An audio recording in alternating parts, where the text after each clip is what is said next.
सांग hello everyone खै तपाईँ पनि भनेको हेलो दिम क्या हो म हेलो मात्रै भन्छु हेलो एभ्रिवान दुईजना नै भन्ने म यतिकै भन्छु नि त अब म चाहिँ किन यस्तो गर्नु दुईजनाले गरौँ न कति पर्छ म एउटा हातले मात्रै गर्छु लु म नि एउटा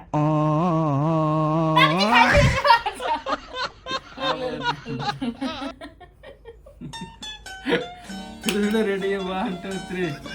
हेलो एभ्रिवान